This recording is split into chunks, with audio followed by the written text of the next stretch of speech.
जब रोहित वेमुला की हत्या हुई थी तो सबसे पहले यहाँ के जो प्रधानमंत्री, यशस्वी प्रधानमंत्री, उनसे इस्तीफा मांगा गया था। और यहाँ पे रजनीकांत की हत्या के बाद हौसला सिंह कुछ नहीं है। सबसे पहले हमको यहाँ के जो वीसी हैं उनका इस्तीफा मांगना चाहिए, उसके बाद कोई आता है। और हम लोगों ने इसके लिए, रजनीकांत की हत्या के लिए, अगर हम लोग कल लाइब्रेरी गेट जो जाम किए थे उस पर हम लोग के संगीन धाराओं में मुकदमा दर्ज किया गया, 7 CLA जैसे। और रजनीकांत की जो सुसाइड किया है उसके लिए अगर कठोर से कठोर जो भी कदम होगा हम लोग उठाने के लिए तैयार हैं। सरकार की ऐसी कौन सी नीतियां हैं जो केंद्रीय विश्वविद्यालयों पे ध्यान नहीं दे पा रही हैं और इलाहाबाद की गौरवमयी संस्कृति नष्ट हो रही है? और यहाँ पे जो एक महान विभूति पैदा होती थी, आज वहाँ अराजकों की खेप तैयार हो रही है जो कहीं न कहीं उनको भी प्रोत्साहित कर रही है कि छात्र ऐसे कदम उठाएं। देखिए, अभी हमारे बड़े भाई लोग खड़े हैं, तो अभी आपने चर्चा किया था, सबसे पहला मुद्दा उठाए थे कि विश्वविद्यालय में रूम रेंट करो। तो रूम रेंट के मुद्दे को आपको समझना चाहिए कि मुझे लगता है कि मैं 5 साल से इलाहाबाद में हूँ, जब से इनकी सरकार आई है तब से मैं अपनी आँख से किसी लड़के को रोज़गार पाके यहाँ से जाते हुए नहीं देखा हूँ।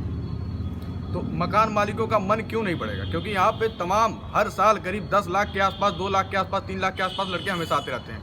और वो आ रहे हैं इलाहाबाद में किस तरीके से रह रहे हैं यह सभी लोग जानते हैं। मकान मालिक अपने मनमाने ढंग से पैसा ले रहे हैं। और आप ये जानते होंगे अभी नया ये जो मतलब डाटा लीक हुआ लेबर ब्यूरो का, कि 45 साल में सबसे ज़्यादा बेरोजगारी इस सरकार में रही है। और विश्वविद्यालय पे, कॉलेजों पे और राज्य विश्वविद्यालय पे किस तरीके से हमला होता है, ये बात किसी से नहीं छुपी हुई है। आप जानते हैं कि इस सरकार में पहली बार शिक्षा के बजट में कटौती की गई,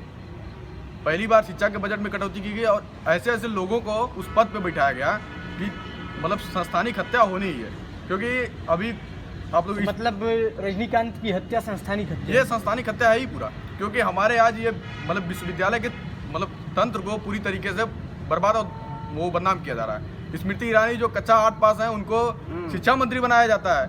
और प्रवक्ता थी जो आज हमारी रक्षा मंत्री बनी हुई है, निर्मला सीतारमण भाजपा की पहले प्रवक्ता थी, आज उनको रक्षा मंत्री बनाया गया है। और जो कच्चा 8 पास स्मृति ईरानी थी उनको शिक्षा मंत्री बनाया गया है। और अभी आप जानते होंगे उत्तराखंड के जो शिक्षा मंत्री थे वो माइनस का गुड़ा करके माइनस लेके आ रहे थे। वो क्लास में जाके ज्ञान भी देते हैं। तो इस सरकार में जब इस तरीके के लोग रहेंगे तो मतलब शिक्षा की हत्या होगी, ये बात पूरी तरीके से तय है। और बेरोजगारी लगातार बढ़ रही है, इसको आप देख ही रहे हैं, ये बात किसी से नहीं छुपी हुई है। तो क्या रजनीकांत की मौत के लिए सीधा सरकार जिम्मेदार है? देखिए, इसके लिए जिम्मेदारी सारे लोगों की मानी जाएगी। एक बच्चा जो एक आशा के साथ आता है 18 वर्ष की उम्र में और वो आके विगत 1 साल के भी नहीं पूरा करता और सुसाइड करता है, निश्चित रूप से गंभीर बात है। और इसके लिए विश्वविद्यालय प्रशासन इसलिए जिम्मेदार है क्योंकि यहाँ पे जितने भी बच्चे एडमिशन लेते हैं उनके लिए मूलभूत एक रहने की सुविधा जो विश्वविद्यालय द्वारा निरंतर नहीं पूरी कराई जा रही है। इसके लिए जितनी सीटें हैं उस अकॉर्डिंग छात्रावास होने चाहिए।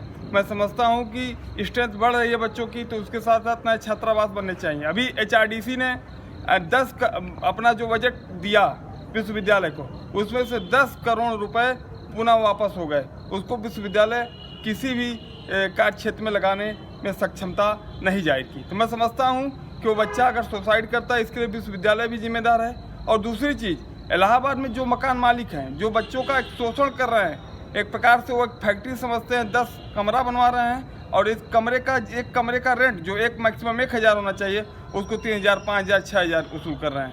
मैं समझता हूँ इसके ऊपर छात्र संघ के साथ साथ जो पदाधिकारी हैं और छात्र नेता हैं, विश्वविद्यालय प्रशासन है और इलाहाबाद प्रशासन है, इसको गंभीरता से ले ताकि आने वाले समय में कोई और बच्चा इस कंडीशन में ना पहुँचे और जो पुरानी परंपरा, पुरानी व्यवस्था इलाहाबाद की है उसको हम लोग सार्थक करें, ये हमारा प्रयास रहेगा।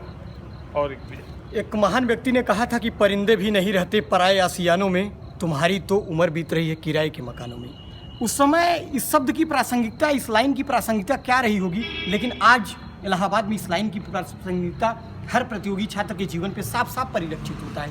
और हम आपको बता दें कि रजनीकांत के मौत के बाद ये परंपरा रुकता है या यूँ चलता रहेगा, ये बात की बात है, लेकिन रजनीकांत के आरोपियों को सच्ची सजा ही रजनीकांत को सच्ची श्रद्धांजलि होगी।